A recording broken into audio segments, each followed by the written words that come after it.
Daddy भी बन गए जानू। हाँ जी। एडी स्पीडा क्या नाम रखा है बरखुरदार का? कबीर हुसैन। कबीर हुसैन। किसी से इंस्पायर होके रखा? नहीं, मुझे शुरू से ये नाम बड़ा पसंद था, कबीर। कबीर। हाँ जी। बड़ा खूबसूरत नाम है। मतलब भी बहुत प्यारा है उसका। क्या क्या मतलब इसका मतलब क्या है? कबीर सबसे मतलब ग्रेट जो है, अच्छा, ओके। बड़ा बड़ा आदमी, बड़ा। जिम्मेदारियां बढ़ी कबीर के आने के बाद? नहीं, मैं तबीयत में कोई चेंज आया? तबीयत में जरूर चेंज आ गया, लेकिन जिम्मेदारियां नहीं बढ़ी उस तरह से। मैं इकरा को बड़ा क्रेडिट दूंगा कि उसने हर चीज को बहुत अच्छे से हैंडल कर लिया। माशाल्लाह। और मुझे बिल्कुल वो कह रहे थे कि अब क्योंकि वो सोशल मीडिया पे, sorry I am sleepless cutting you, nights होंगी। कथा कलामी की माफी चाहता हूँ, क्योंकि हम देखते हैं कहीं आप पैम्पर चेंज कर रहे हैं तो कहीं आप कुछ कर रहे अरे हैं, यही पूछने वाला था। है ना? हाँ, डायपर चेंज करते बच्चे, कितना मजा आता है ना। तो डायपर मैंने कोई 5-6 दफा किया होगा चेंज, बहुत ज्यादा नहीं किया। हाँ। लेकिन वो एक दफा मैं कर रहा था और इकरा ने उसकी वीडियो लगा दी। हाँ। लेकिन मैंने जो 9 महीने इकरा ने प्रेगनेंसी जो थी ना उसकी, उसमें मैंने कोई काम नहीं किया। ओके। मैं उसके साथ रहा। हाँ, बेबी के बाद मैंने ये सारा काम, जितना भी फिल्म और ये ड्रामा सारा हुआ, उसके बाद शुरू किया। किया। लेकिन इकरा ने इस बच्चे को, मैं कहूँगा कबीर को, मतलब वो अकेले ही पाल रही है। वाह। क्योंकि वो सही मायनों में जो जिम्मेदार माँ होती है ना, वो वैसी माँ है। और वो नहीं करने देती कुछ भी किसी को भी। अगर मैं वो रात को उठ गया और मैं उठाऊं, वो लोग कहते हैं वो स्लीपलेस नाइट्स होंगी। मेरी कोई स्लीपलेस नाइट्स नहीं है। हाँ। मैं आराम से सोता हूँ, क्योंकि वो उठने का मौका ही नहीं देती, आंख ही नहीं खुलती अरे मेरी। अल्लाह अकबर। हाँ जी। और अगर मैं उठ भी जाऊं तो मुझे कहती तुम सो जाओ। वो हर चीज खुद हैंडल करती है। वाह वाह।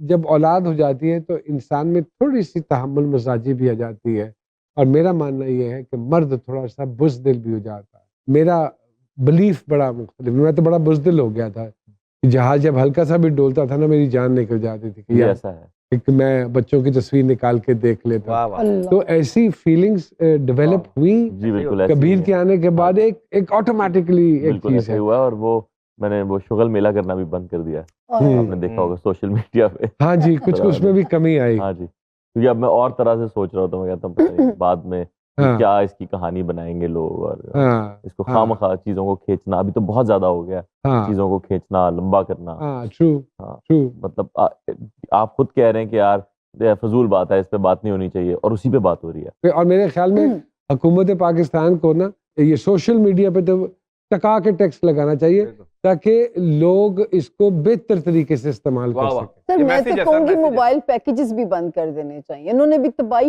ये तो नए, आप और लेकिन मैं फिर पुराने हो आवाम चुके हैं, जाएगी ये नए आशिकों के लिए है। हाँ। ये लड़कियां लड़के, लेकिन ये हार्डकोर रियलिटी है, बिल्कुल, and we have to admit it. अच्छा सर, आप लोग मानते हैं कि इजी लोट एक ऐसा ताबीज है जो कुछ लड़कियों पर सबसे ज्यादा असर करता है? हमारा मुल्क वो वाहिद मुल्क है सर जहाँ 20 रुपए के इजी लोड से भी टूटा हुआ दिल जुड़ जाता है। मतलब लोड कराया और काम शुरू। हाँ। जानू करा दो ना। हाँ। वो मैं आपको बहुत कुछ बुरी हूँ। कह रहे हैं, जी क्या रहे हैं? जानू करा दो। तो छोटी सी ब्रेक के बाद दोबारा हाजिर होते हैं जी।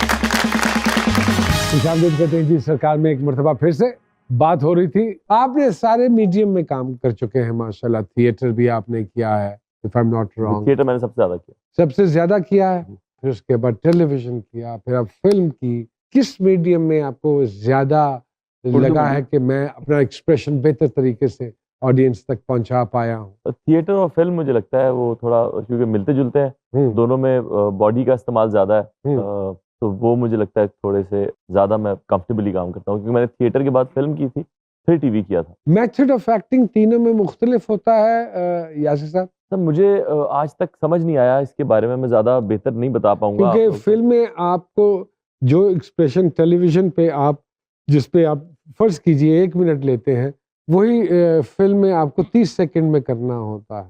टीवी पे काम करना बहुत मुश्किल काम है।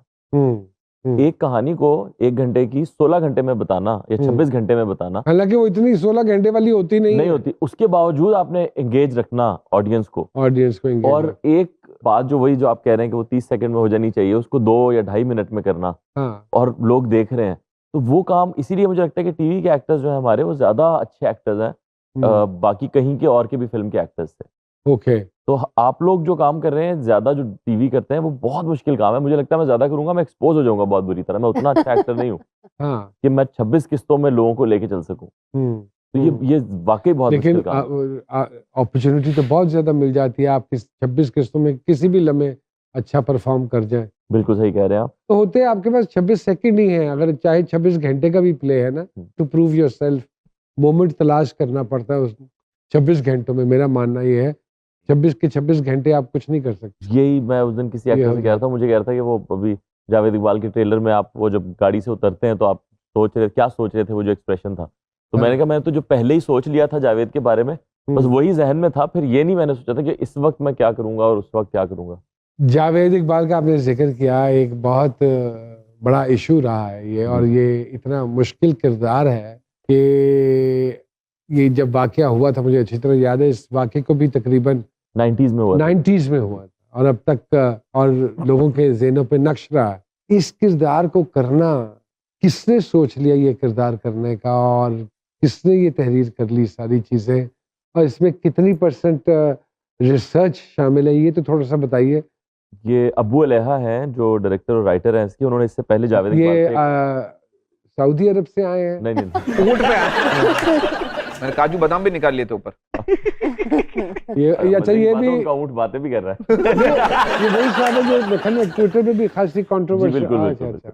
तो ये इन्होंने एक किताब लिखी थी, उसका नाम था कुकड़ी, क्योंकि जावेद इकबाल का जो बचपन का नाम था वो कुकड़ी था, क्योंकि वो कुकड़ी की तरह बैठता था। हाँ, तो उस पर उन्होंने किताब लिखी थी जिसके 3 एडिशन जब शाया हो गए, तो उसके बाद उन्होंने स्क्रिप्ट में उसको शक्ल दी। तो रिसर्च तो ये बहुत ज्यादा थी इसकी। हाँ, और फिर फिल्म उस आदमी की बैकग्राउंड सारा जी, कुछ। बिल्कुल। ओह और- वाओ, अच्छा। और हमने फिल्म में कहीं भी उसका वो वाला हिस्सा नहीं दिखाया कि वो बच्चे कैसे पकड़ता था, क्या करता था। हमने उसकी 13 दिन की कहानी बताई है सिर्फ, कि वो जब आके उसने सरेंडर किया था खुद कि भाई मैंने ये किया है, अब हाँ। आप देख लो। हाँ, और वहां से लेके जो थाने में उसकी आखिरी रात थी, उसके हाँ, बाद वो जेल चला गया था और जेल में फिर उसको मार दिया था। तो वो पूरी 13 दिन की कहानी है। ओके। हाँ। तो ये बनाने का मकसद क्या था? सर एक हिस्ट्री का पीस है। अमेरिका में किसी ने 2 भी कत्ल किए हैं तो उसके ऊपर फिल्में बनी हैं। अमेरिकन साइको भी बनी है और 10 फिल्में बनी हैं। ये एक आदमी था जिसने 100 बच्चे मार दिए, इसके जहन में क्या था? तो उसकी ये क्या 13 दिन की सोचता था? कैफियत दिखाने की कोशिश की गई है इसमें। सर एक आर्ट मूवी है जिसमें ये बताने की कोशिश की गई है शायद कि वो आदमी, उसके जहन में भी कई सवाल थे, और लोगों के तो सवाल थे ही, जर्नलिस्ट के अलग सवाल थे, पुलिस के अलग सवाल थे। तो ओवरऑल क्या खिचड़ी थी, तो वो दिखाने की कोशिश की। ये एक आर्ट मूवी है, छोटी फिल्म है। Can you tell me the reason of selecting you for this particular difficult character? Sir मैं तो कहता हूँ, मुझे कोई कह रहा था कि यार ये तो बड़ा नेगेटिव टॉपिक है, इस पे फिल्म और नहीं बननी आपने चाहिए। क्यों हामी भरी एक ऐसे कंट्रोवर्शियल आदमी की?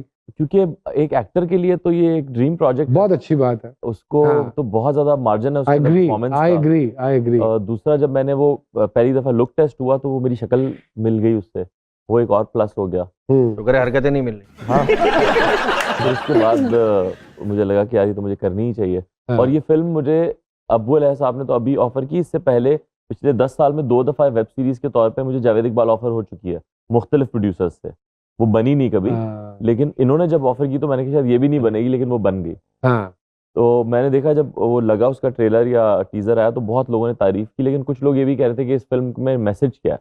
हाँ। तो मेरा जवाब उसके लिए ये था कि कराची से लाहौर और जवानी फिरने आनी में क्या मैसेज था।